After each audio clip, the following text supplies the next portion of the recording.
Bismillah, Bismillah, walhamdulillah, wassalatu wassalamu ala khayri khalqillah. Chers frères, chères sœurs, assalamu alaikum wa rahmatullahi ta'ala wa barakatuh. Je suis content de vous retrouver pour une nouvelle vidéo, pour toujours avancer dans le même sens, pour essayer de réfléchir à notre situation et tenter de l'améliorer un petit peu. Donc voilà, je reviens vers vous pour une nouvelle vidéo pour aborder aujourd'hui un thème qui commence à avoir on va dire affirmer sa présence de plus en plus dans notre communauté, et qui est celui du métissage. Voilà, le métissage donc interracial, hein, voilà, se marier avec quelqu'un d'une autre race que la sienne.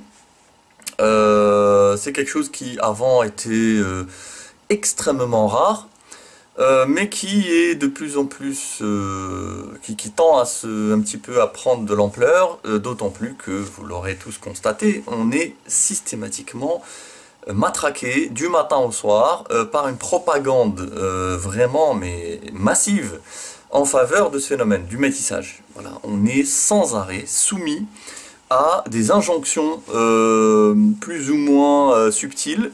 Mais maintenant c'est vraiment, enfin souvent ça ne l'est pas du tout, c'est carrément assez brutal même, qui nous, voilà, qui nous ordonne en fait directement ou indirectement de nous métisser. Voilà, que le métissage c'est formidable.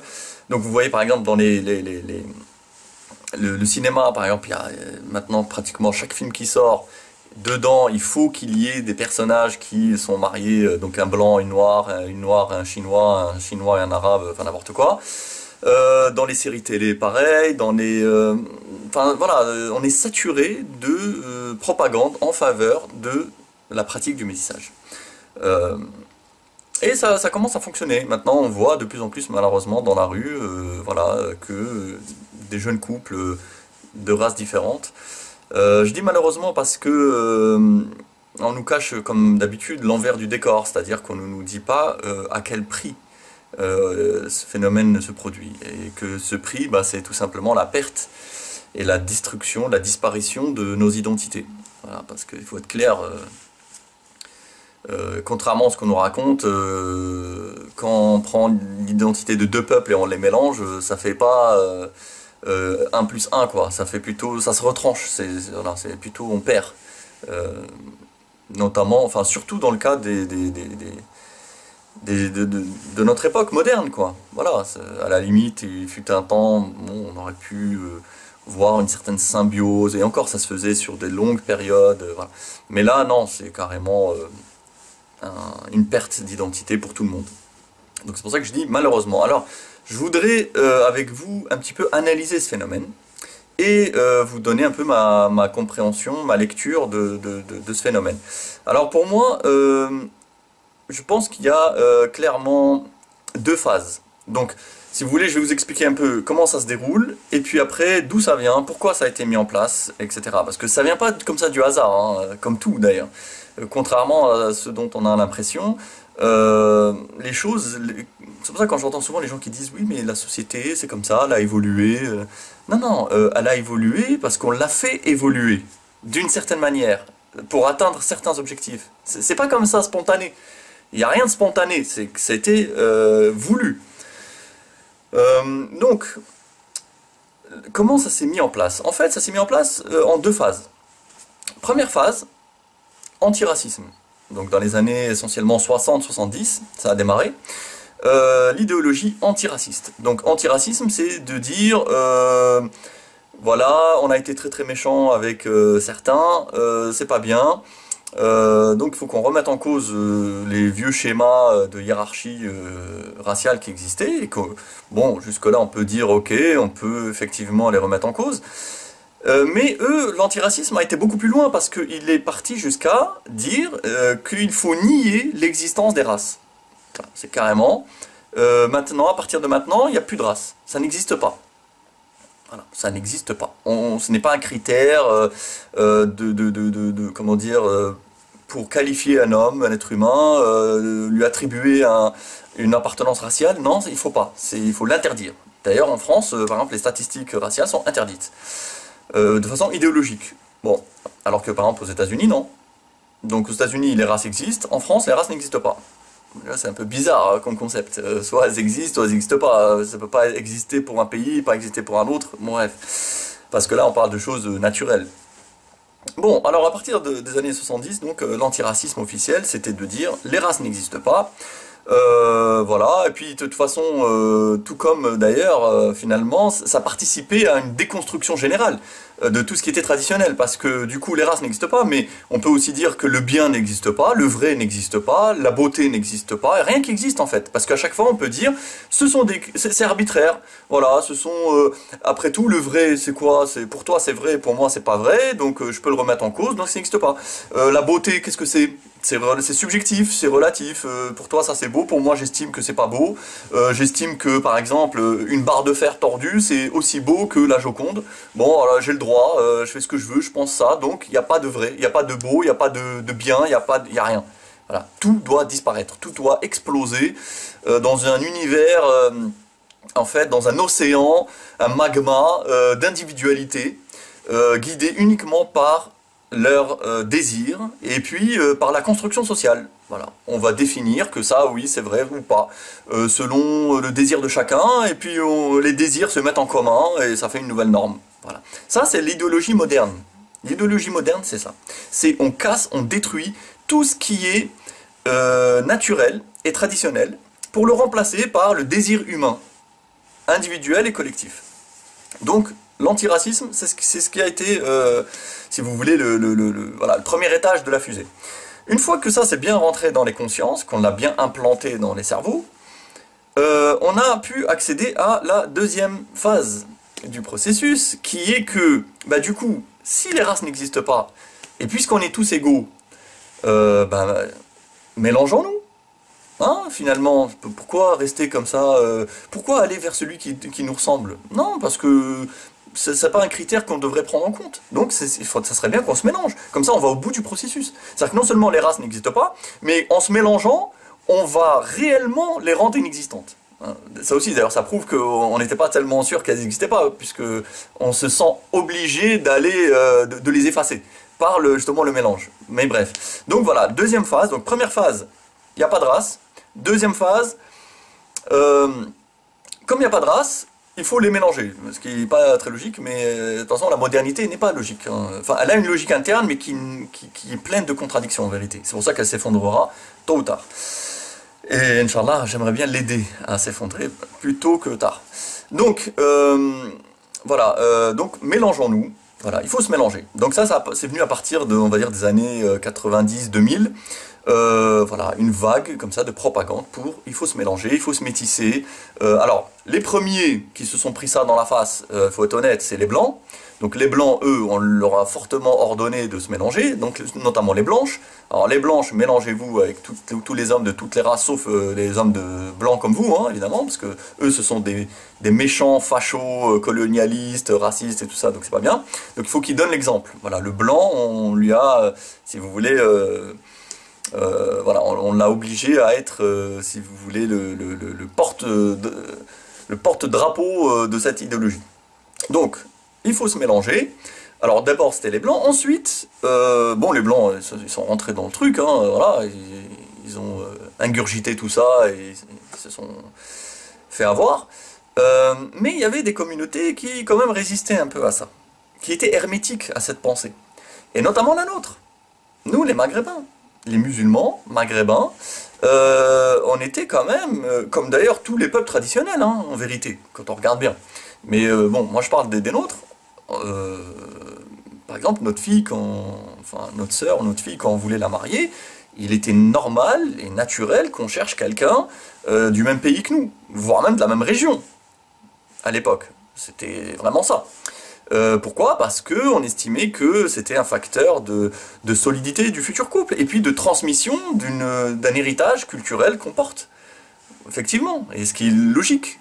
Voilà, quand on se marie avec quelqu'un qui est issu de la même sphère que nous, qui a les mêmes références, qui a eu la même plus ou moins éducation, les mêmes normes, les mêmes coutumes, etc., eh ben, premièrement, ça va être plus facile pour se comprendre et échanger.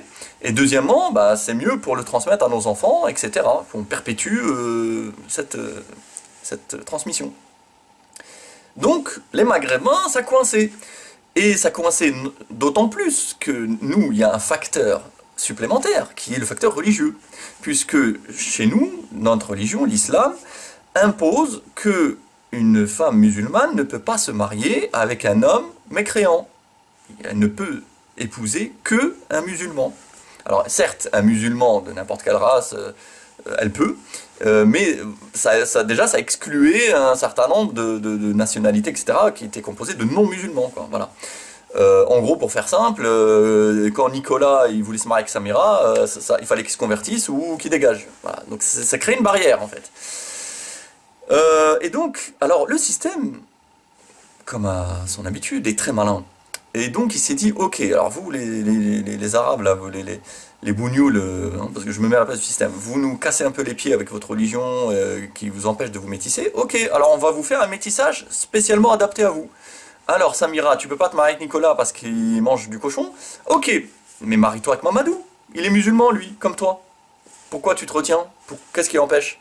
Et là, c'est parti. Ils ont trouvé la faille. Donc là, propagande, oui, c'est pas bien, le racisme chez les Maghrébins, vous êtes trop fermés, il faut séparer la religion et la culture on s'en fout, tout ce qui compte c'est la religion c'est que c'est halal, alors je vois pas pourquoi on empêcherait ça, etc. Donc des bouquins, des séries télé, enfin des films, même des spectacles, des pièces de théâtre, de n'importe quoi, enfin bref, de la production pseudo-culturelle en vue de nous imposer chez nous, voilà, comment dire, l'abolition de toutes les barrières raciales.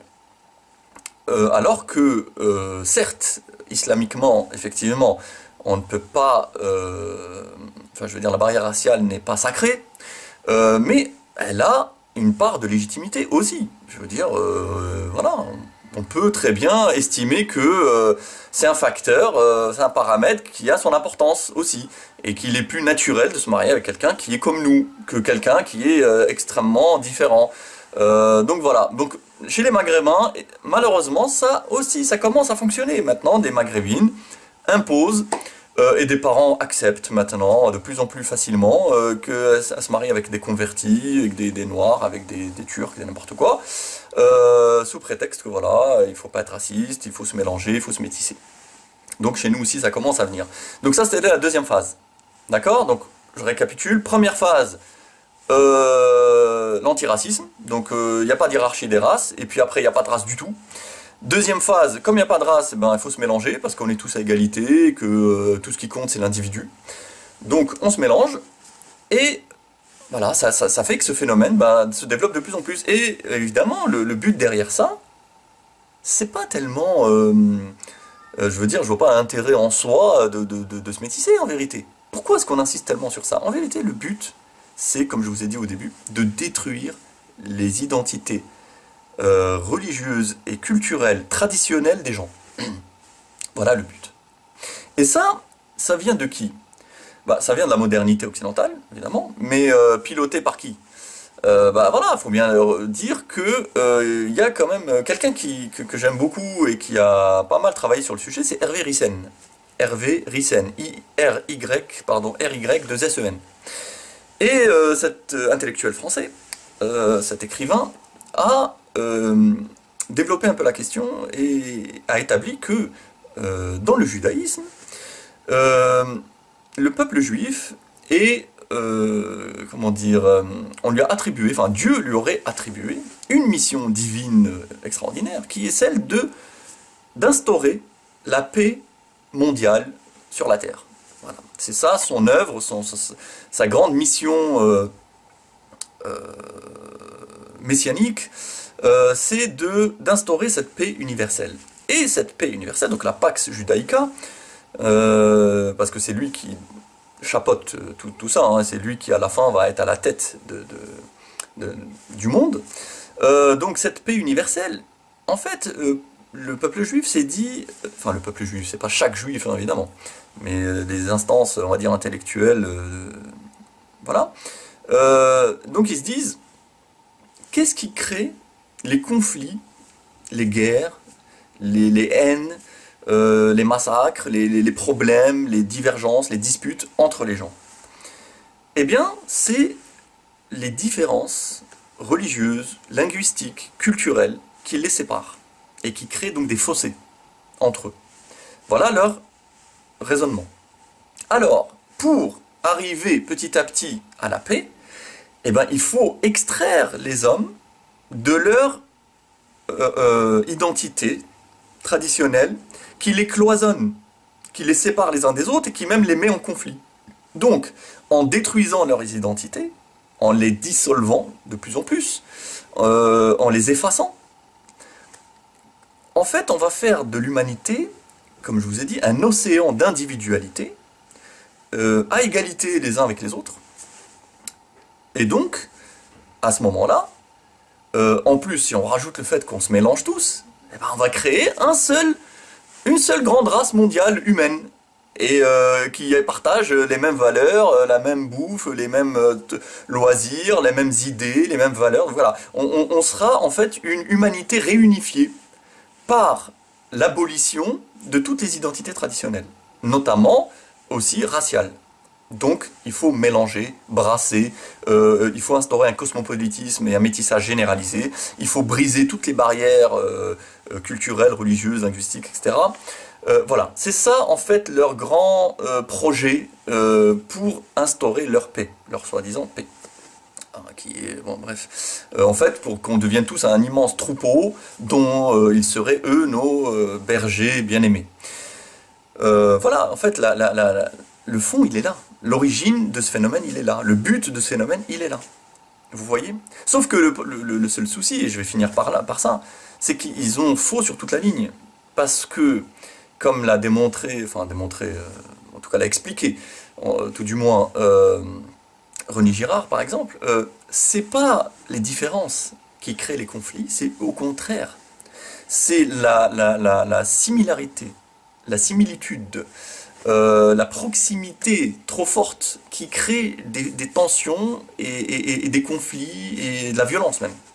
Vous voyez, qui crée une rivalité entre les êtres. Mais quand on est extrêmement différent, il y a pas de, on se déteste pas. Enfin, je veux dire, voilà. Par exemple, un Indien d'une tribu d'Amazonie, si vous le mettez en face d'un Vietnamien ou d'un paysan bulgare, ils seront tellement différents que, à la limite, ils pourront essayer de s'observer, d'échanger des choses, mais là, spontanément, ils vont pas se haïr, ils vont pas se détester, ils vont pas se rejeter. Parce qu'il y a une différence qui fait que chacun, de toute façon, est complètement immergé dans lui-même, dans sa propre sphère qui le rassure. Alors que si on uniformise tout le monde, bah c'est plutôt ça qui a tendance à créer ensuite des rivalités, des tensions, des frictions, des jalousies, une volonté de dominer l'autre, etc. Parce qu'on est tous sur le même terrain. On est tous au même niveau. Donc la bataille est plus instinctive, vous voyez? Voilà. Alors que quand chacun est dans son univers, finalement, ça a plutôt tendance, paradoxalement, à créer plutôt un apaisement. Bon, c'est pas une règle absolue, mais ce que je veux dire, c'est que voilà, de toutes les manières, leur calcul est complètement faux. Et c'est à se demander d'ailleurs s'il est vraiment honnête et de bonne foi. Si c'est pas juste une manière de justifier d'autres ambitions. Voilà. En tout cas, voilà. Donc pour résumer, antiracisme, il n'y a pas de race. Ensuite, métissage, deuxième étape, il faut se mélanger tous. Pour les musulmans et les maghrébins, ben, c'est pas grave, hein, on se mélange entre musulmans, mais c'est le même processus, c'est-à-dire qu'il faut abolir les races, les cultures, les nations, les traditions, etc. Et voilà, et comme je vous ai expliqué, ça vient de qui je vous ai dit, et pour les raisons dont je vous ai dit. Donc en fait, si vous voulez, on est en plein dans un projet, dans une œuvre de destruction des identités traditionnelles. Ça a fonctionné avec les autres. C'est en train malheureusement de nous contaminer nous aussi. Et j'espère que, Inch'Allah, on résistera à ce phénomène. J'espère qu'on arrivera à comprendre le danger qui nous menace pour nous en prémunir. C'est pour ça que j'ai voulu apporter modestement ma contribution. Je vous remontre mon livre. Donc voilà, Que faire? Manifeste du musulman maghrébin éveillé de France. Donc ce livre que je vous conseille vivement évidemment de vous procurer, il est en vente à la FNAC, sur Amazon, également sur mon site internet personnel issahamad.net. Voilà, c'est un livre dans lequel je développe une réflexion dans le but de prendre conscience de tout cela et d'essayer de résister et de faire face à ces problèmes et à ces dangers qui nous menacent en nous renforçant et en redécouvrant et revalorisant notre identité culturelle et religieuse traditionnelle qui a tendance à disparaître malheureusement de plus en plus et qu'il ne faut pas perdre. Voilà, Inch'Allah. Donc tous ceux qui sont attachés à ça et qui ont compris ces problématiques, je vous invite à vous procurer le livre, à en parler autour de vous, et puis à ce que chacun apporte sa pierre voilà, à l'édifice de la résistance. Moi je fais des petites vidéos, j'ai fait un bouquin, d'autres peuvent faire d'autres choses, expliquer aux gens, voilà. Il y a plein de choses à faire, on peut tous faire des petites choses, mais il faut, Inch'Allah, qu'on résiste à ce projet qui est en train de nous détruire, notamment donc par ce que je voulais aborder aujourd'hui, c'est-à-dire le métissage. Voilà, ça serait quand même bien qu'on continue à nous marier entre nous, pour faire des enfants entre nous, et transmettre ce que nos ancêtres nous ont légué, et qu'ils ont mis des siècles à bâtir. Voilà, ça serait dommage que tout ça parte aux oubliettes de l'histoire, parce que dans les clips de musique ou dans les séries hollywoodiennes, on nous raconte que c'est formidable voilà, d'être avec quelqu'un qui vient de 10 000 km. Bon. Voilà. Donc il faut se réveiller, Inch'Allah, et résister. Je vous dis à bientôt, Inch'Allah, pour une nouvelle vidéo. Bi'idhnillah ta'ala. Portez-vous bien. Wassalamu alaikum wa rahmatullahi ta'ala wa barakatuh.